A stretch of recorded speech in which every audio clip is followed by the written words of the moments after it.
Hello friends, आप सब कैसे हैं। आप सबका मेरे चैनल में स्वागत है। आज की इस वीडियो में हम डिस्कस करने वाले हैं टीपू सुल्तान की बायोग्राफी के बारे में। टीपू सुल्तान जो है वो इतिहास का बहुत ही महत्वपूर्ण पात्र है। अगर किस्मत का साथ होता और उसके साथ भी धोखा नहीं हुआ होता तो आज जो हम हिस्ट्री पढ़ रहे हैं इंडिया की बिफोर द इंडिपेंडेंस, वो कुछ अलग ही होती। लेकिन ऐसा नहीं हुआ। टीपू की जो सोच थी, उसे जहाँ से मदद मिलनी चाहिए थी, उसने फ्रेंच से मदद मांगी थी, उसने फ्रांस से मदद मांगी थी। Yes, he asked Hitler to help him, but उसे मदद मिलती फ्रांस से। उससे पहले अंग्रेज़ को ये बात पता चल गई कि टीपू सुल्तान जो है वो फ्रांस से मदद मांग रहा है। और ये हम सब जानते हैं कि हिस्ट्री में सबसे ज़्यादा राइवलरी थी इंडिया में ब्रिटिशर्स की, तो हिंदुओं से पहले भी वो फ्रांस से थी। उन्होंने फ्रांस को तो खदेड़ दिया था, उसके बाद उन्होंने इंडिया को कॉन्कर करना स्टार्ट किया। आसानी हो गई उनके लिए। बट टीपू सुल्तान का वक्त वो था जब हिटलर था। अगर उसे हिटलर का सपोर्ट मिल जाता ना, तो शायद ब्रिटिशर्स इंडिया से बहुत पहले चले जाते। कोई बात नहीं, देर सवेर हमको तो आज़ादी मिल गई। लेकिन अभी हमें डिस्कस करनी है टीपू सुल्तान के बारे में। लेकिन उससे पहले अगर आप मेरे चैनल पे नए हैं तो चैनल को सब्सक्राइब ज़रूर कीजिए और वीडियो को पूरी एंड तक ज़रूर देखें। टीपू सुल्तान का जन्म हुआ था नवंबर 1750 में। हैदर अली उनके पिता थे और फातिमा देवी उनकी माता थी। ये एक पढ़ा लिखा इंसान था, एक से ज़्यादा भाषाओं में बातें करता था। अरेबिक, पर्शियन, कंग्रेजी, उर्दू काफ़ी। बहुत ही अच्छा ताकतवर था, बहुत ही अच्छा हमलावर था। टाइगर ऑफ मैसूर का नाम है उसकी टाइटल, उससे लोग जानते थे उसे। इनफैक्ट उसकी जो तलवार है स्वॉर्ड, तो जहाँ से हम पकड़ते हैं तलवार को, वहाँ पे भी आपको टाइगर का फेस देखने को मिलेगा, जस्ट लाइक दिस, इस तरीके से। आज ये जो स्वॉर्ड जो है वो ब्रिटेन के, आई मीन इंग्लैंड का जो म्यूज़ियम है, वहाँ पे रखी हुई है। अब हुआ यूँ था कि टीपू सुल्तान, आई मीन मैसूर का राजा था। अब मैसूर के साथ अंग्रेज़ों के 4 वॉर होते हैं।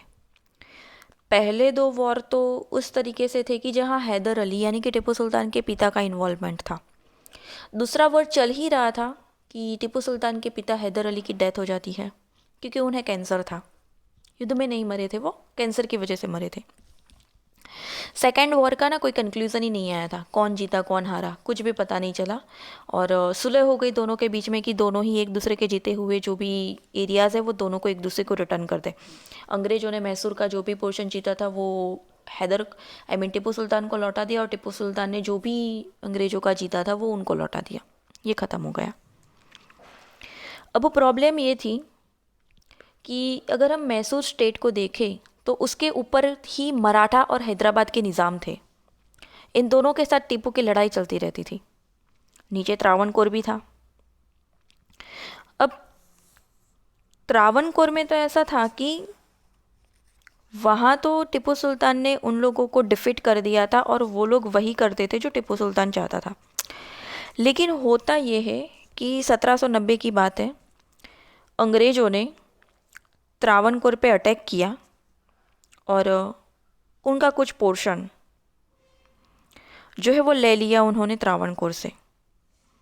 अब जब त्रावणकोर जो है वो तो हैदर अली ने जीत रखा था और त्रावणकोर को एज अ फ्यूडल लॉर्ड वहाँ छोड़ दिया था, बट अल्टीमेटली त्रावणकोर जो आता था वो तो टीपू सुल्तान की टेरिटरी में ही आता था। टीपू को ये बात पसंद नहीं आई। उसने तुरंत ही वॉर डिक्लेयर कर दिया ब्रिटिश कंपनी के सामने। ब्रिटिश कंपनी को मदद मिली मराठा और हैदराबाद के निज़ाम की। जाहिर सी बात है टीपू की हार हुई।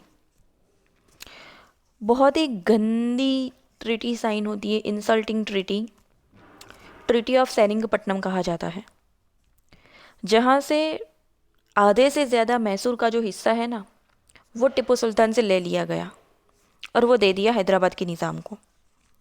ऊपर से युद्ध करने के जुर्माने के तौर पे 3 करोड़ रुपए टिप्पू सुल्तान को देने थे ब्रिटिश कंपनी को। टिप्पू ने हाफ जो एलिमनी थी वो तो दे दी, लेकिन हाफ इंस्टॉलमेंट में देनी थी। वो दे तब तक के लिए उसके 2 बेटे थे, वो अंग्रेज़ों के पास हॉस्टेज के तौर पे रहने वाले थे। टिप्पू ने कैसे भी करके पैसे दे दिए और बच्चों को वापस ले आया। टिप्पू ट्राई कर रहा था कि अब कुछ ना कुछ तो करना पड़ेगा, अंग्रेज जो तो यहाँ से खदेड़ना पड़ेगा। उसने मदद मांगी, फ्रांस की एक फैक्ट्री थी मॉरिशस में, वहाँ से मदद मांगी। जैकोबियन क्लब जो हिटलर का था, उसको इंडिया में ले आया और इंडिया में उसकी एक ऑर्गेनाइजेशन बनाई और फ्रेंच सोल्जर की मदद से उसने अपने सिपाही को ट्रेन किया। उसने काफ़ी सारी 22 बैटल शिप्स, 20 बड़ी बड़ी फ्रिगेट्स और बॉर्ड आर्टिलरी, ये सब कुछ मंगवाया, ये सब कुछ खरीदा ताकि वो अपने सैन्य को इतना ताकतवर बना सके कि वो अंग्रेज़ों की compete कर सके। इनफैक्ट वो उनसे भी अच्छा बनाना चाहता था ताकि उसकी जो इंसल्ट हुई थी थर्ड एंग्लो मैसूर वॉर में, उसका वो बदला ले सके।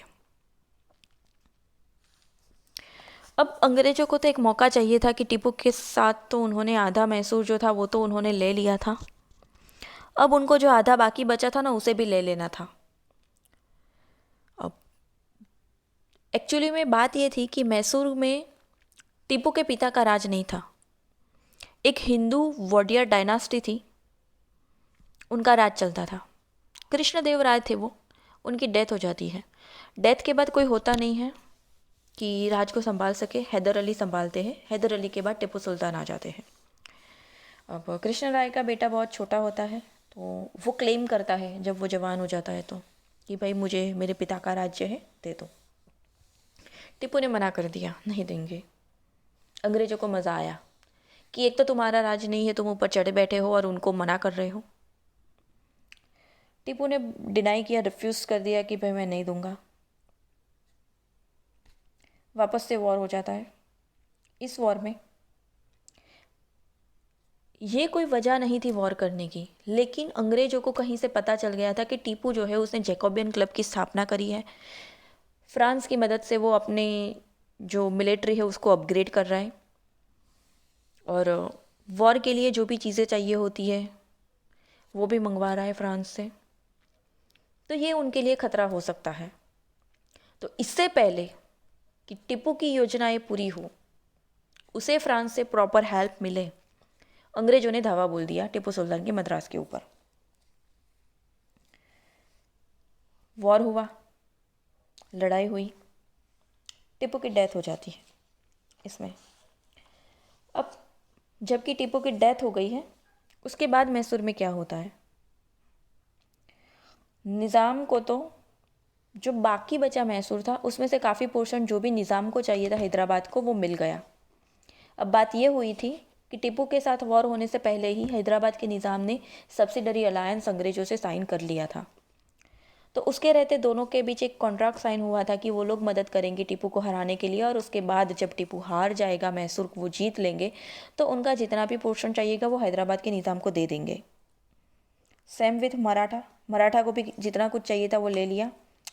अंग्रेज़ों ने भी ले लिया कन्नारा, वायनाड, कोयम्बतूर, द्वारपुरम और सेरिंगपट्टनम। ये जो किनारे वाली मलबार कोस्ट के पास की जो जो इम्पोर्टेंट प्लेसेस थे कि जहाँ से उनका ट्रेड अच्छे से चले, वो सब उन्होंने ले लिया। उसके बाद उन्होंने मैसूर को टिप्पू सुल्तान के बाद टिप्पू सुल्तान के बेटों को नहीं बिठाया, पुराने जो हिंदू राजा थे वोडिया डायनास्टी के, उनके बेटे कृष्ण राजा को बिठा दिया, तीसरे को, और उनसे साइन करवा ली सब्सिडरी अलायंस। 1831 की बात है, ये तो 1799 की बात है। 1799 में जब टिप्पू की डेथ होती है, वाडिया डायनास्टी के कृष्ण राजा को बिठा दिया जाता है सब्सिडरी अलायंस साइन करके। 30 साल बाद यानी कि 1831 में विलियम बेंटिक आता है उसने मैसूर को कॉन्कर कर लिया under the grounds of the miss governance, ये बोल के कि मैसूर का तो कोई अच्छे से गवर्नेंस हो नहीं रही है, काफ़ी रेबेल और वो सब कुछ हो रहा है। उसके 50 साल बाद 1881 में लॉर्ड रिपन आता है, जिसने वापस से वाडिया डायनास्टी का जो ओरिजिनल रूलर था उनको वापस दे दिया, क्योंकि उन्हें लगा कि विलियम बेंटिक ने कुछ गलत तरीके से गलत फहमी में आके ये जो ले लिया है जो गलत है। तो अब बात यह है कि अगर अंग्रेज़ को पता नहीं चलता कि टीपू फ्रांस से मदद मांग रहा है या फ्रांस टीपू को मदद करने वाला है, तो शायद आज कुछ सिचुएशन अलग होती।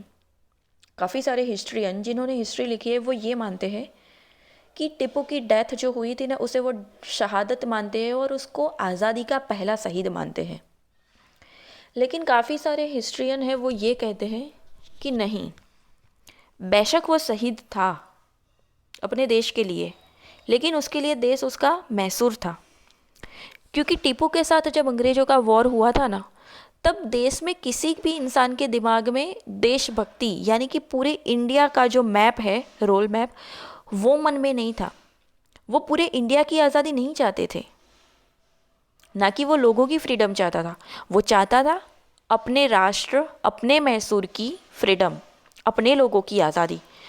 तो जब वो सिर्फ अकेला मैसूर के लिए लड़ रहा था, मैसूर की फ्रीडम के लिए फ़ाइट कर रहा था, तो वो इंडिपेंडेंस इंडिया के लिए शहीद हुआ पहला इंसान कैसे कहा जाए। ये तो हिस्ट्रियन की बात है, जिन्हें जो मानना है वो माने। लेकिन सच तो ये है कि ये बहुत ही इम्पॉर्टेंट फिगर है हिस्ट्री की।